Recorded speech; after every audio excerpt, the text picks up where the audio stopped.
ব্রিটেনের deputy high commissioner mister Scott, উনি এবং তার সাথে আরো দুজন সহযোগী যারা পলিটিক্যাল এবং ইকোনমিক ফিল্ডে কাজ করেন, তারা আজকে এখানে এসছে এবং স্বাভাবিকভাবেই এটা সৌজন্য সাক্ষাৎকার। মূলত পশ্চিমবাংলার অবস্থা, রাজনৈতিক অবস্থা এবং বিজেপির আগামী দিনের চিন্তা ভাবনা পরিকল্পনা এই সম্পর্কে তারা খোঁজ খবর নিয়েছেন, কথাবার্তা হয়েছেন। ব্রিটেনেও পার্লামেন্ট ইলেকশন আছে আগামী শনিবার, সেখানেও কি হবে না হবে আমরাও জানতে চেয়েছি। মূলত সৌজন্য বিনিময়ের মাধ্যমে উভয় সম্পর্কে জানার একটা বিষয় হয়েছে। যেহেতু ওদের পক্ষ থেকেই দেখা করার সময় চাওয়া হয়েছিল, এসেছিলেন, সেই জন্য আমাদের দিকটাই বেশি ছিল।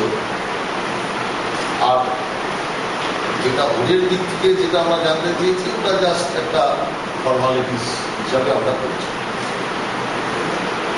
যে ইলেকশন হয়ে গেল মিউনিসিপ্যালিটি কর্পোরেশনে, সেই সম্পর্কে ওরা জানতে চেয়েছে।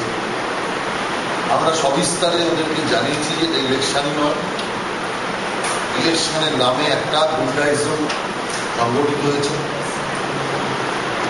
এবং আমরা ওদের এটাও জানিয়েছি যে 2016 ইলেকশন ভারতের নির্বাচন কমিশন দ্বারা পরিচালিত হবে।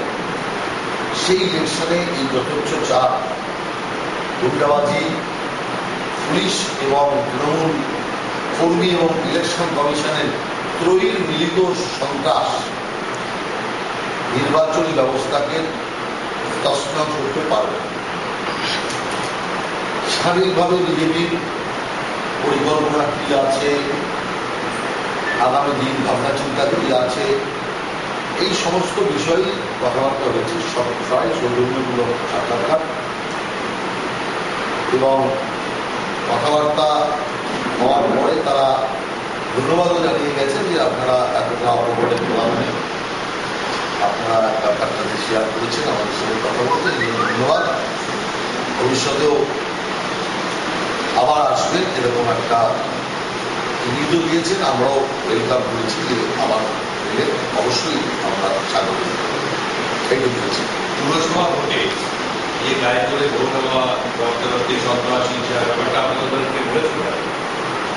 যা যা পুরসভায় হয়েছে, যেভাবে তৃণমূল পুলিশ এবং ক্যাডারকে কাজে লাগিয়ে পুরো ইলেকশনটা লুটে নিয়েছে, আর তাদের নির্বাচন কমিশনের যে ব্যবহার, সেটাও আমরা প্রমাণ দিয়ে দেখিয়েছি। যেরকম সবাই যেটা দেখেছি যে 60% ভোট হয়েছে, হয়ে গেল 62, আরো 6% ভোট অ্যাড হয়ে গেল, সেটা জানতে সময় লাগলো 24 ঘন্টা।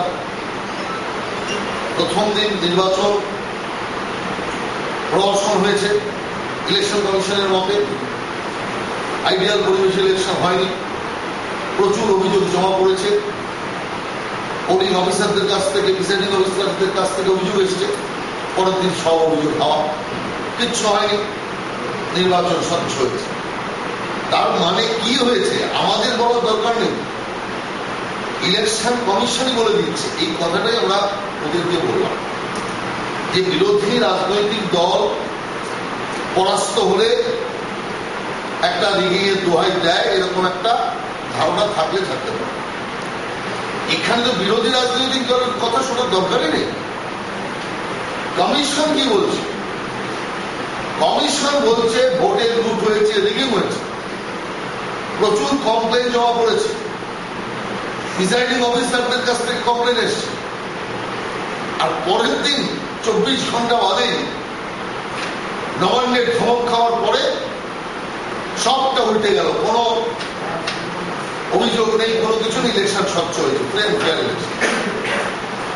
ভোট পড়লো 60%, কয়েক ঘন্টা বাদে ওটা হলো 62%, তারপরে হয়ে গেল 68%।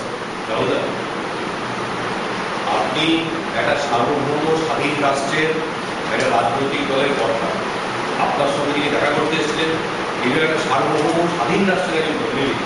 ভারতবর্ষ যেটা হয়েছে পুরসভায় তারা ভারতবর্ষের অভ্যন্তরীণ ব্যাপার, একটা বিদেশি শক্তির কাছে ভারতের অভ্যন্তরীণ ব্যাপারটা আপনি উত্থাপন করে রাজনৈতিক শিষ্টাচারের পরিচয় না, কোনো শিষ্টাচার নেই। যেটা পেপারে বেরোচ্ছে সেটাই আমি বলেছি।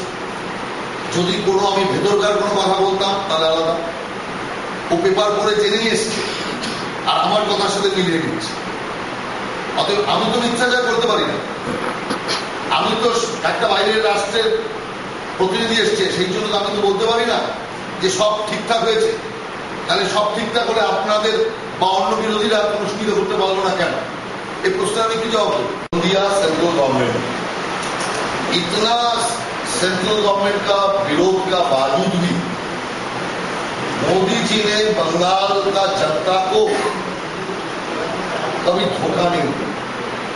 उन्होंने बंगाल आके कमिटमेंट किया था हम बंगाल का जनता को भलाई के लिए काम करें, और इसीलिए देखिए इतना रुपया सेंट्रल गवर्नमेंट का और से स्टेट को दिया गया, स्टेट तो मालामाल हो गया। तो इसीलिए राज्य का चीफ मिनिस्टर को आप खुल गया जो सेंट्रल गवर्नमेंट से लड़ने से ठेंगा मिलेगा और सेंट्रल गवर्नमेंट से आपोस करके रहेंगे। सेंट्रल गवर्नमेंट का साथ जो संवैधानिक रीति नीति है उसको तहत व्यवहार करेंगे तो लाभ और भी होगा। वो लाभ बंगाल के लिए होगा, बंगाल का जनता के लिए होगा। इसीलिए चीफ मिनिस्टर ने ये काम किया। ये काम बहुत पहले करना चाहिए था। ये तो हम पहले बहुत बार बोला। जो चीफ मिनिस्टर ये कोई तृणमूल का मिनिस्टर नहीं है, ये बंगाल का चीफ मिनिस्टर है। नरेंद्र मोदी पूरा भारत का प्रधानमंत्री है। इसलिए दोनों में जो तालमेल होगा वो तालमेल संविधान का तहत होगा, प्रोटोकॉल का नाते होगा, और एक बंगाल का और देश का भलाई का काम के लिए होगा। সরকারি এর মধ্যে শুধু আমাদের কয়েকজন আমরা দেখা করবো ছাড়া বিশেষ কোনো কার্যক্রম এর মধ্যে নেই। আর আমরা তার জন্য আবেদনও করব। আবেদন এই কারণে করবি যে প্রধানমন্ত্রী কিছুদিনের মধ্যেই পশ্চিমবাংলায় আসবে এবং পশ্চিমবাংলায় প্রধানমন্ত্রীর অনেকগুলো সভা হবে। অতএব আজকে যে প্রধানমন্ত্রী যেটা আসছে সেটা পুরোপুরি কেন্দ্রীয় সরকারের প্রকল্প উদ্বোধন ঘোষণার জন্য। আগামী দিন যখন প্রধানমন্ত্রী আসবেন এখানে তখন রাজনৈতিকভাবে রাজনৈতিক নেতৃত্ব দেওয়ার জন্য আসছেন। আপনারা দেখা করতে সময় চেয়েছেন কয়েকজন সুযোগ পাওয়া যাবে রাজনৈতিক পরিস্থিতি দেখা কথা তো আমার সাথে রাজনৈতিক পরিস্থিতি প্রশ্নই হয়ে গেছে। উনি ফোন করেছিলেন, আমি বললাম সেটা, এবং তাতে সামগ্রিক যে রাজনৈতিক পরিস্থিতি আমার সাথে কথা হয়েছে 12 মিনিট কথা হয়েছে। 12 মিনিটের মধ্যে 1.5 মিনিট মতো কথা হয়েছে ওনার প্রোগ্রাম নিয়ে।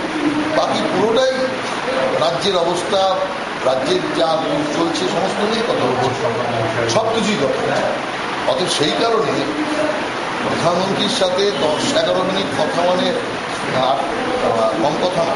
আর সেখানে 10-11 মিনিটে কত কিছু বলা যায়, সব কথাই হয়েছে। কিন্তু নতুন করে কিছু বেশি বাকি নেই।